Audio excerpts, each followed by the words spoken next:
Hello everyone, सलाम, आदाब, नमस्ते, सत श्री अकाल। कैसे हैं आप सब लोग? आई होप सब ठीक होंगे। पिछले 2-3 वीडियो में तो हमारी बातें बच्चों को लेकर ही हुई थी। मेरा बड़ा लड़का हमेशा कहता है कि आप अम्मी मेरा बचपन ख़राब कर दिए बोलकर। चलिए आज इस टॉपिक पर बात करते हैं। बात करने से पहले एक छोटी सी अपील, वीडियो पसंद आया हो तो लाइक ज़रूर कर लें। चैनल पर नए हैं तो चैनल को सब्सक्राइब ज़रूर कर लें। वैसे ये वीडियो मेरा है ना थर्सडे का है। मैं आपके साथ थर्सडे का मेरा शेड्यूल शेयर करना चाहती थी, पर ऐसा हुआ नहीं। आधा थर्सडे बराबर हो गया, मतलब आधा जुमेरात बराबर हो गया। जो शाम को मेन काम था ना वही नहीं हुआ, तो इसलिए चलिए यही सीरीज़ को मतलब बच्चों के बारे में ही बात कर लेते हैं। फिर 8-10 दिन के बाद आपके साथ मैं थर्सडे और फ्राइडे का व्लॉग शेयर करूँगी, क्योंकि अभी फ़िलहाल तो शायद मैं नमाज़ भी नहीं पढ़ सकती। मेरे मुंह में टाके हैं और सर नीचे झुकाए ना सजदा करे तो मुझे तकलीफ़ भी हो रही है। चलिए खैर कोई बात नहीं, इस मामले में बाद में बात करते हैं। देखिए सुबह सुबह का टाइम है, मैंने पालक साफ़ कर लिया है। कल रात में जो पालक लाई थी, आज पात्री साहब को और यूसुफ को इसी का पराठा दूंगी मैं। देखिए मैं हमेशा बोलती हूँ ना कि मैं पालक कट करके धोती हूँ बोलकर, ऐसा नहीं करना चाहिए। बहुत सारे उसके क्या बोलते हैं मिनरल्स, विटामिन, जो भी चीज़ें उसके अंदर होती हैं ना पालक के अंदर, धुल जाती हैं। पर मैंने 1-2 बार कोशिश की थी पहले धोकर फिर कट करके बनाने की, फिर वो भाजी कोई नहीं खाया था। रानी इसके अंदर लोहे लोहे जैसा टेस्ट आ रहा है, तुमने कुछ गड़बड़ की है, ये भाजी अच्छी नहीं लग रही है बोलकर जितनी खाते थे वो भी सब फेंकने में चली गई। तो खैर चलो इतनी तो जाती है पेट में बोलकर ऐसी कर लेती हूँ। और हम हाउसवाइफ सब लोग अपने अपने चूल्हे के हिसाब से, अपने अपने मतलब चूल्हा मतलब लोगों के हिसाब से हम हर चीज़ को एडजस्ट कर लेते हैं। देखिए मैं इस तरह से इसमें बारीक कर रही हूँ क्योंकि मैं पराठा बनाने वाली हूँ। पराठे के बीच में डंठल आएगा ना तो पराठा फूलेगा नहीं। चलिए आटा गूंद लेते हैं। ये सारे मशीन हमारा काम तो हल्का कर देते हैं, पर इनको साफ़ सफाई रखना ये बहुत मुश्किल होता है। मैं आज 3 ही पराठे का आटा गूंद रही हूँ क्योंकि मैं गेहूँ की रोटी नहीं खाती हूँ। एक मुट्ठी भर पालक डाली है बारीक कट करके, 2-3 रोटी का आटा, थोड़ी सी अजवाइन, थोड़ी सी ज़ीरा, आधा चम्मच हल्दी पाउडर, 1 चम्मच लाल मिर्च पाउडर और अपने हिसाब से नमक डालकर आटे को गूंद लेंगे। और बाकी सारा प्रोसेस तो आपको पता ही है। तेल लगाएंगे, पराठा बनाएंगे। मेरे छोटे लड़के को मतलब यूसुफ को, जिसके नाम पर ये चैनल है YP मतलब यूसुफ पात्री, उसको है ना थोड़ा सा सॉफ्ट वाली चीज़ें, ऑयली चीज़ें, मतलब मुंह भर के मज़ेदार चीज़ें ही पसंद आती हैं। और ये पराठा देखिए मैंने तो जाड़ा भी बना लिया, काफ़ी सारा तेल और घी भी लगा लिया। इस तरह से तोड़कर डब्बे में भरती हूँ मैं, क्योंकि एक एक बाइट लेकर उसको पीकल को लगाकर खाने में अच्छा लगता है। अच्छा मतलब क्या, आसानी हो जाती है। और ये मेरा नींबू का मीठा अचार है और मैंने ये डब्बा कल ही ख़रीदा है, मतलब इस महीने में शायद मैंने 2 डब्बे ख़रीद लिए। वैसे डब्बों की तो बरसात है। और डब्बे का क्या मामला है, मतलब टिफ़िन बॉक्स का क्या मामला है, इससे पहले भी मैंने वीडियो में अपलोड किया है, आप चाहें तो वहाँ जाकर देख सकते हैं। स्कूल चला गया और ये देखिए ये सारा दंगल। कल मैं हॉस्पिटल चली गई और थोड़ा सा यूट्यूब का काम कर लिया, तो ये बाकी रह गया है, ये साफ़ करूँगी। और ये भी दंगल ऐसे ही रह गया है, इसको साफ़ करूँगी। ये ड्रेस मैं अंदर से काढ़ी हूँ, बहुत दिन का है पुराना, देखती हूँ अभी आता है या फिर इसे फिर से अल्टर करना पड़ेगा, मतलब लूज़ वगैरह करना पड़ेगा। ये सब कर लूँगी। मतलब थर्सडे का क्या काम होता है मेरा, हर कोना कोना साफ़ कर लेती हूँ। ये मैं प्रेस के कपड़े दे रही हूँ और झाड़ू पोछा करूँगी। आज का झाड़ू पोछा मैक्सिमम मैं ही करती हूँ। और बाकी बहुत सारी चीज़ें हैं जुमेरात से जुड़ी हुई, वो सारी भी बातें मैं आपको आने वाले वीडियोस में बताऊँगी, मतलब 7-8 दिन के बाद जब मेरे टाके खुल जाएंगे और मैं रेगुलर में आ जाऊँगी। चलिए अभी टॉपिक पर बात करते हैं। मेरा बड़ा लड़का अब 20 साल का है। वो जब मतलब पहली बार नीट दे रहा था तो शायद 18 साल का होगा या फिर 17 कंप्लीट हुए होंगे उसको, उस समय एक बार मेरे साथ झगड़ा काढ़ा इतना ज़ोर ज़ोर से। और जब बच्चे टीनेज ख़त्म करने वाले होते हैं, मतलब 17-18 के होते हैं ना, तब बच्चे माँ बाप के साथ उल्टा बोलना और झगड़ना भी करते हैं।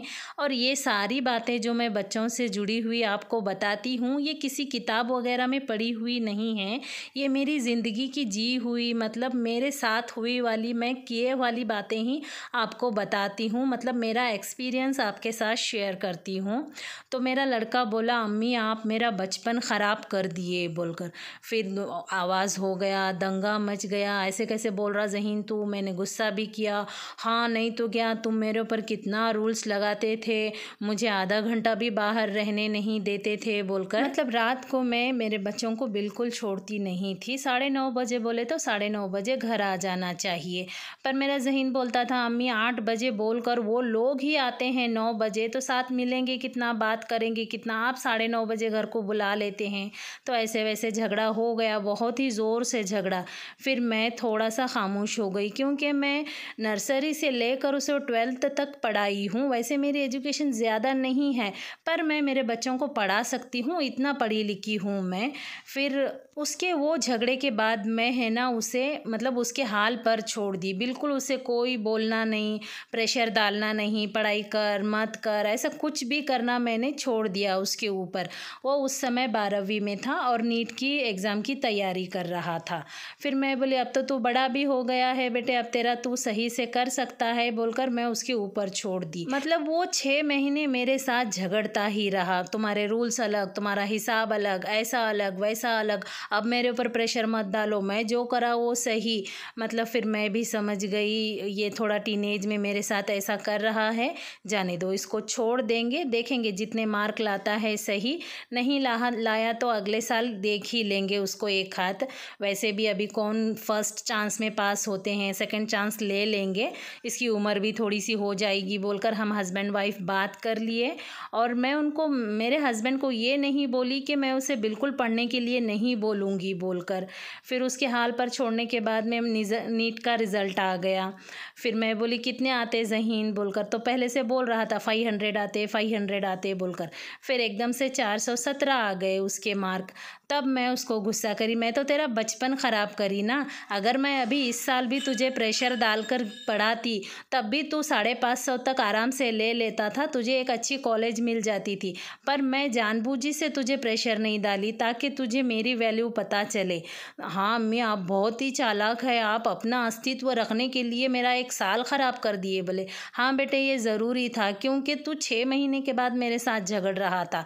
10th में तेरी मराठी की क्या हालत थी तुझे पता है, मैं पूरा रात के 11-11 बजे तक लेकर बैठकर मैं तेरा मराठी कराई, तब भी तुझे मेरी वैल्यू नहीं। अब तू डायरेक्ट मुझे बोला मैं तेरी बचपन ख़राब करी बोलकर, तो फिर मेरी भी कुछ वैल्यू है ना बेटे, अब तू छोटा नहीं है जो मैं तुझे समझ के रहने दे बोलकर छोड़ दूँ, पर तू काफ़ी बड़ा हो गया है, तू ऐसी बात करता है, मैं तेरा करियर तेरा फ्यूचर अच्छा हो बोलकर तुझे मैं रूल्स में पाली, तो डायरेक्ट मेरे ऊपर ब्लेम कर रहा बेटे बोलकर। इसके बाद ऐसे ही कुछ दिन चले गए, उसके बाद खुद ही आकर बोल रहा है अम्मी पिछले बार छोड़े जैसा छोड़ो मत, मुझे पता है आप बहुत ज़्यादा गुस्से वाले हैं, रूल्स लगाते हैं, पर आप सेल्फिश भी हैं अम्मी, मेरा 1 साल जाने दिए, इस बार ऐसे मत करो, मुझे पढ़ाई ले लो मेरी बोलकर बोला। चलो वो पढ़ता था, फिर मैं उसका ओरल वगैरह ले लेती। अब वो MBBS कर रहा है और उसे अब मेरी पूरी वैल्यू पता हो गई है। वो बोल रहा है 99 चीज़ें अच्छी होकर अम्मी एक चीज़ अगर ना मिले दुनिया में तो वो कोई बड़ी बात नहीं है।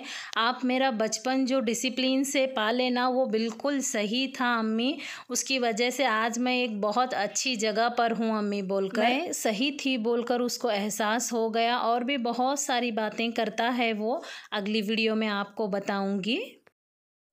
चलिए ये दोनों वॉश मशीन धो लेती हूँ, ये और ये नीचे का और इधर का टॉयलेट बाथरूम सब धो लेती हूँ। किसी दिन एक दिन पूरा डिटेल वीडियो बनाऊंगी मैं क्या क्या यूज़ करती हूँ, कैसे धोती हूँ, वैसे छाट छूट दिखाए वाला है।